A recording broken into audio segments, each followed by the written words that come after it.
नमस्कार, मैं हूं पुण्य प्रसून वाजपेयी। दस्तक में आपका स्वागत है। बात आज जवान की होगी और हिंदुस्तान को महफूज रखते हुए क्या इस देश में सिर्फ सरहद पर तैनात जवान ही है?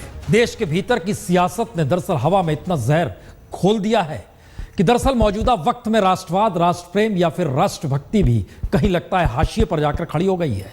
बहुत तेरे सवाल, शुरुआत कहीं से कीजिए, लेकिन 3 सच खुलकर बीते 48 घंटों में समूचे देश ने देखे और भोगे।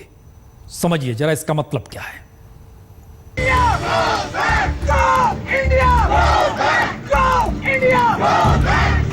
कश्मीर की आजादी तक जंग रहेगी, कश्मीर की आजादी तक जंग रहेगी। आज का सच तो यही 3 तस्वीरें हैं, 2 राष्ट्र विरोध की और एक देश पर मर मिटने की।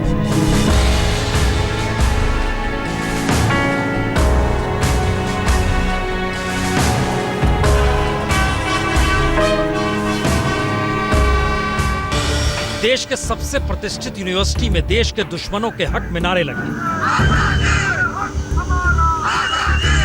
और मुंबई से निकलकर अहमदाबाद पहुंची इशरत जहां पाकिस्तानी आतंकी संगठन लश्कर की फिदायीन निकली। और देश के दुश्मन देश पर हमला न कर दे तो दुनिया के सबसे मुश्किल सरहद पर तैनात हनुमंथप्पा देश के लिए शहीद हो गया।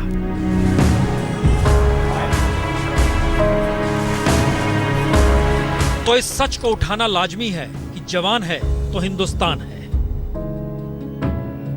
क्योंकि देश पर तो फक्र हर किसी को होता है और किसी को यह पाठ पढ़ाने की जरूरत नहीं होती कि देश के लिए मर मिटने से बेहतर कुछ हो नहीं सकता। लेकिन माहौल इतना बिगड़ जाए कि सियासत देश की हवा में जहर कुछ इस तरीके से घोल दे कि देश के दुश्मनों के हक में नारे लगने लगे, तो इससे बड़ी त्रासदी किसी भी देश के लिए और क्या हो सकती है।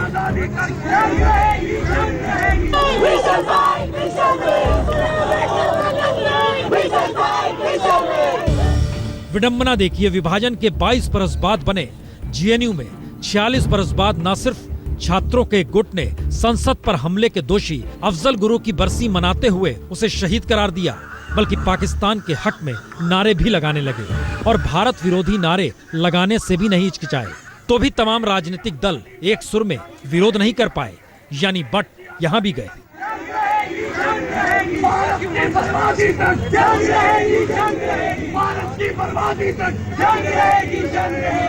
और दुश्मनों के खिलाफ नारे तब लग रहे थे जब दुश्मनों से देश को महफूज रखने के लिए सियाचिन में देश की सरहद की रक्षा में तैनात लांस नायक हनुमंथप्पा जिंदगी और मौत के बीच जूझ रहा था।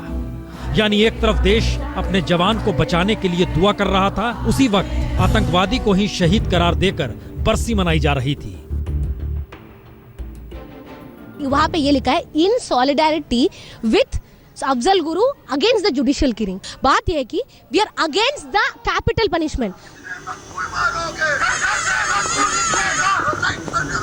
तो क्या देश के संविधान पर भी भरोसा डिगाया जा रहा है?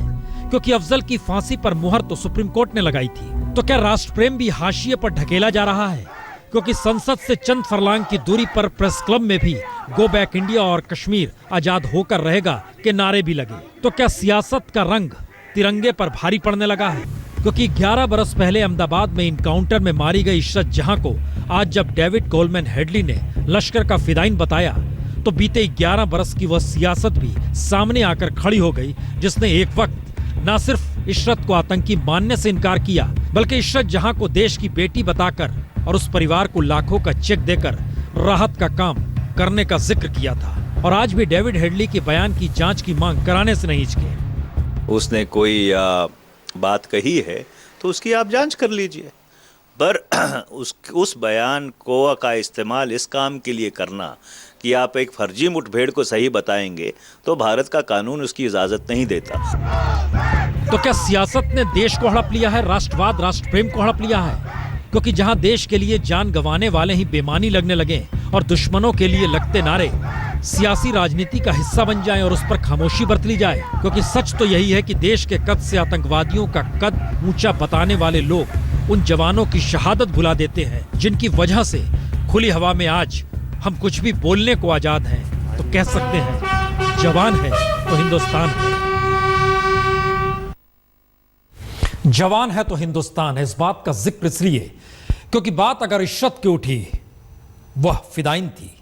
इन सब के बीच सियासत अगर पिछले 11-12 बरस को टटोलते चले तो आपको समझ में आएगा, दरअसल सियासत ने सिर्फ इस दौर में सिस्टम को फेल नहीं किया, जहर भी घोल दिया। कैसे, किस रूप में, इंस्टीट्यूशंस कैसे फेलियर हो गए। इस दौर में जो जांच प्रक्रिया थी वह भी क्या सियासत से प्रभावित थी। बहुतेरे सवाल, लेकिन इस दौर में मसला यह आकर आज की तारीख में अटक गया कि फर्जी इनकाउंटर में मारा किसे गया, और मारा अगर गया वो आतंकवादी थी तो फिर फर्जी इनकाउंटर पर चर्चा क्यों। रिपोर्ट देखें।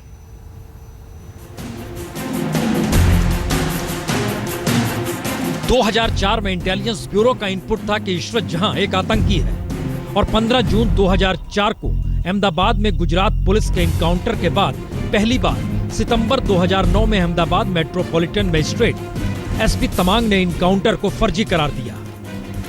तो इनकाउंटर फर्जी है या नहीं, यही सवाल बड़ा होता चला गया, और इशरत जहां आतंकी संगठन लश्कर तोयबा से जुड़ी थी या नहीं, यह सवाल छोटा हो गया। और 2011 में एसआईटी ने तो 3 जुलाई 2013 को सीबीआई ने अदालत को सौंपी अपनी चार्जशीट में इनकाउंटर को फर्जी माना, और समूची सियासत फर्जी इनकाउंटर के इर्द गिर्द ही सिमट गई। आरोप प्रत्यारोप का सिलसिला बड़ा होता चला गया। लेकिन आज जब मुंबई हमलों की साजिश करने वाले हेडली ने इशरत जहां को लश्कर का सुसाइड बॉम्बर बताया, तो झटके में यह सवाल महत्वपूर्ण हो गया कि इशरत जहां को फर्जी इनकाउंटर के नाम पर क्लीन चिट देना कैसे सही था, और इशरत अगर आतंकी थी तो फिर इनकाउंटर को फर्जी कैसे कहा जा सकता है। यानी इशरत को लेकर राजनीतिक परसेप्शन की जो लड़ाई 2004 से लड़ी जा रही थी, इशरत को अपना हथियार या अपना ढाल सियासत क्यों बना रही है। सवाल यह है कि इशरत बीते 12 बरस में फिदाइन या इनकाउंटर के दायरे से निकलकर देश के उस राजनीति को प्रभावित करने लगी जो राजनीतिक दलों के लिए वोट बैंक खड़ा कर सकती थी, और इशरत की व्याख्या अपने अपने तरीके से हर किसी ने की। यानी जांच एजेंसी हो, पुलिस अधिकारी हो, या फिर सत्ताधारी हो, या फिर विपक्ष के नेता, इशरत को लेकर 12 बरस से यह सियासत थमी नहीं। जबकि सच यही है कि इनकाउंटर के महीने भर बाद ही 14 जुलाई 2004 को ही लश्कर के मुखपत्र कहे जाने वाले गाजवा टाइम्स ने लिखा, इशरत के लश्कर से संबंध थे। पत्र ने यह भी लिखा कि लश्कर की सदस्य इशरत का नकाब पुलिस ने हटाया और उसे पुलिस ने मुजाहिदीन के साथ जमीन पर रखा। इशरत अपने पति के साथ कार की अगली सीट पर बैठी थी। यानी लश्कर तोयबा ने माना कि इशरत उसकी सदस्य है, लेकिन सियासी झमेले में फंसा इनकाउंटर ऐसा रंग ले गया कि बिहार के नेता इशरत को बिहार की बेटी कहने से नहीं हिचकिचाए तो एनसीपी नेता। तो फेल सिस्टम हुआ या सियासत, क्योंकि सीबीआई और आईबी दोनों ही सिस्टम का हिस्सा है, और सियासत की बिसात पर फायदा लेने का तकाजा ही था कि इशरत के आखिरी सच जानने के लिए नेता रुके नहीं, और डेविड हेडली ने पहली बार इशरत का नाम लिया तो फिर हंगामा बरपा है। लेकिन यह नाम लिया कैसे गया, लेकिन किस तरीके से अगर इस नाम का जिक्र हुआ तो उसके बाद भी सियासी हंगामा क्यों मचा हुआ है, वकील क्यों टकरा रहे हैं, और इन सब के साथ एक सवाल यह भी, इशरत जहां को लेकर जो सवाल राजनीतिक गलियारे में वोट बैंक के आश्रय इस देश में दिखाई दिए, वो क्या मौजूदा वक्त में कानूनी दायरे में भी दिखाई देने लगेंगे। लश्कर की महिला विंग का हेड कौन है? अबू आयमान की मां। क्या महिला सुसाइड बॉम्बर है लश्कर तैयबा में? मुझे नहीं पता। क्या तुम्हें लश्कर के किसी ऐसे ऑपरेशन के बारे में पता है जो फेल हो गया था? हाँ, मुजम्मिल भट्ट ने एक बार बताया था जब मेरी लखवी और मुजम्मिल भट्ट से मुलाकात हुई थी। इसमें क्या कोई महिला थी? मैंने सुना था महिला थी। क्या आपको उसका नाम याद है? मुझे याद नहीं है। मैं 3 नाम बोलता हूँ, इनमें से कोई नाम नूरजहां, इशरत। कौन सी लकीर राजनीति की मिटाइएगा और कौन सी नई लकीर कब खिंच जाए किसी को नहीं पता, और शायद वजह भी यही है। सियासत सरकार बनाना चाहती है जम्मू कश्मीर में, और वहां पर की उलझन इस तरीके से उलझ गई कि वादी के नारे दिल्ली में गूंजने लगे, दिल्ली की बात वादी में होने लगी। जरा इस रिपोर्ट को देखें। Jammu Kashmir high court bar association ने आज मकबूल बट और अफजल को शहीद करार देते हुए काम नहीं किया, तो जेएनयू में 2 दिन पहले ही the country without a post office के नाम पर कार्यक्रम कर भारत विरोधी नारे खुलकर लगाए गए।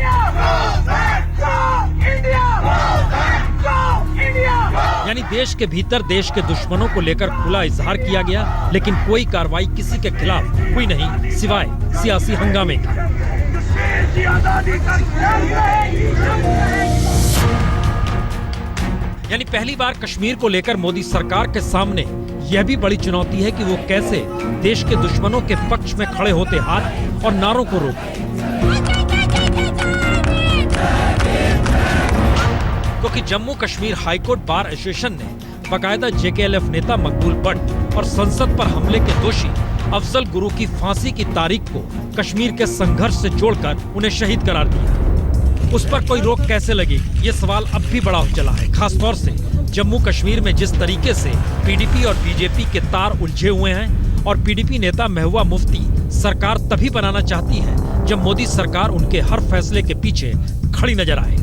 ये जरूरी है कि जो हमारे मुल्क की सरकार है वो पूरी तरह से हमारे पीछे खड़ी हो जाए और जम्मू कश्मीर के जो मुश्किलात हैं उनको दूर करे। तो सवाल यह भी है कि क्या वाकई मोदी सरकार महबूबा के हर निर्णय के पीछे खड़ी होगी? क्योंकि महबूबा खुद भी अफजल गुरु को फांसी दिए जाने का इजहार खुले तौर पर कर चुकी है।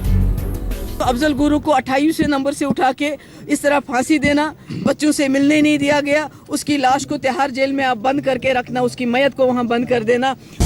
यानी सवाल तय तो मोदी सरकार को करना है, किस दिशा में जाना है बीजेपी को भी तय करना है। क्या वाकई सरकार बनाना इतना जरूरी है या फिर जो देश सोच रहा है, कॉन्स्टिट्यूशन जिस बात का जिक्र कर रहा है उस दिशा में बढ़ना जरूरी है, या फिर सत्ता महत्वपूर्ण है, उसके आसरे ही चीजों को पटरी पर लाया जा सकता है और वहां की सत्ता कहे कि जी नहीं आप पीछे खड़े होइए, हम आगे चलेंगे। उलझने हैं, सियासत की लकीर इसे ही कहते हैं। और एक राजधर्म को लेकर कल देश को भी देखना है कि आखिर पूजा और नमाज के बीच, वसंत पंचमी और जुमे की नमाज के बीच भोजशाला और धार, कहीं ये आने वाले वक्त में नया अयोध्या तो नहीं।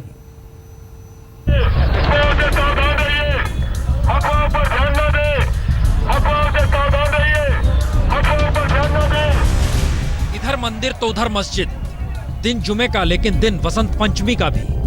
तो दिन भर पूजा हो या फिर नमाज के लिए दोपहर 1 से 3 का वक्त नमाजियों को दे दिया जाए। तो कल 12 फरवरी है और कल ही जुमे का दिन और कल ही वसंत पंचमी। तो कल होगा क्या? सुरक्षा बंदोबस्त बताते हैं कि राजधर्म का पालन होगा और राजा भोज की नगरी धार को दूसरी अयोध्या बनने नहीं दिया जाएगा। लेकिन हिंदू संगठन जिस राजधर्म पर अड़े हैं और राज्य के मुखिया शिवराज सिंह चौहान पर राजधर्म का पालन करने को कह रहे हैं, वो राजधर्म मध्य प्रदेश में धार को दूसरा अयोध्या बनाने पर आमादा है। मंदिर परिसर एएसआई की हिफाजत में है, तो पहले के नियम इस बार भी लागू कराने की ताकीद कर दी गई है। यानी भोजशाला में सुबह 9 से 12:30 और दोपहर 3:30 से 5:30 बजे तक पूजा हो, लेकिन बीच के 2 घंटों में कमाल मौला की मस्जिद में नमाज भी अदा की जाए। तो कल होगा क्या? इस इंतजार के बीच हिंदू संगठनों का तर्क है भोजशाला सरस्वती मां का मंदिर है, यह हिंदू संस्कृति की पहचान है और यज्ञ तो पूर्णाहुति के बाद ही संपन्न होती है। इसके बीच में ब्रेक कैसा? स्पष्ट है, शुरू से सूर्योदय से सूर्यास्त तक निर्विघ्न रूप से हमारी पूजा संपन्न हो, ये हमारा स्टैंड है। हवन पूजन निर्विघ्न रूप से चलता रहे। तो धार के काजी वकार सादिक का तर्क है ये कमाल मौला की मस्जिद है और 1305 ईस्वी से इसका उपयोग मस्जिद के तौर पर हो रहा है। आर्कोलॉजिकल डिपार्टमेंट का 1203 और 1307-8 का सेटलमेंट है और ये बात स्थापित तथ्य है कि मज़ार अलग है, कमाल भोजशाला एंड कमाल मौला मस्जिद एक चीज अलग है। यानी सियासी वजह राजा भोज की नगरी धार को दूसरा अयोध्या बनाने पर आमदा है, मध्य प्रदेश की अयोध्या, और अग्नि परीक्षा शिवराज सिंह चौहान की है। सन 2003 में अटल बिहारी वाजपेयी सरकार के फैसले के बाद ये तीसरा मौका है जब वसंत पंचमी शुक्रवार को पड़ रही है और इन तीनों बार 2006, 13 और 16 में मुख्यमंत्री शिवराज सिंह चौहान ही प्रदेश के मुख्यमंत्री हैं। ऐसे में मुख्यमंत्री शिवराज सिंह चौहान पर राजधर्म निभाने का दबाव ज्यादा है क्योंकि केंद्र में बीजेपी सरकार है। छोटू शास्त्री के साथ अमित कुमार, धार, आज तक। इस देश में राजधर्म दरअसल संविधान से भी ऊपर उठ चला है और राजधर्म का मतलब कई मायनों में चुनाव में जाकर सिमट जाता है। मसलन 3 उपचुनाव उत्तर प्रदेश में होने हैं, तीनों की पहचान वोट बैंक के साथ जुड़ गई है। कैसे, जरा रिपोर्ट देखें। तो मुजफ्फरनगर, फैजाबाद और देवबंद की अपनी अपनी अलग पहचान है और इन तीनों जगहों पर विधानसभा उपचुनाव है। तो दांव पर तीनों इलाकों की पहचान में सिमटे वोट बैंक है। लेकिन सियासत की नजर तो मुजफ्फरनगर पर आती है, क्योंकि यह लकीर देश की सियासत पर असर भी डाल सकती है और एक नई लकीर भी खींच सकती है। 2 साल पहले नफरतों के सियासी दंगों से जख्मी हुआ मुजफ्फरनगर अपनी फिजा बदलना चाहता है कि एक बार फिर ये शहर मोहब्बत नगर की तरह हो जाए। लेकिन लगता है चुनाव के बहाने सियासी पार्टियां ऐसा नहीं चाहती। रास्ता जाता किधर है? दरअसल देखना आपको वहीं पर होगा। जवान है तो हिंदुस्तान है। सलाम कीजिए जवान को।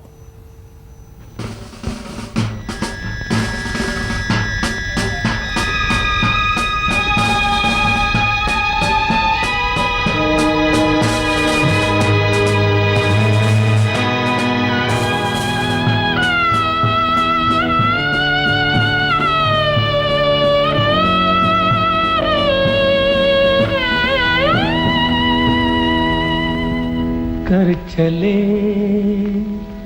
हम फिदा जानो तन साथियों, अब तुम्हारे हवाले वतन साथियों।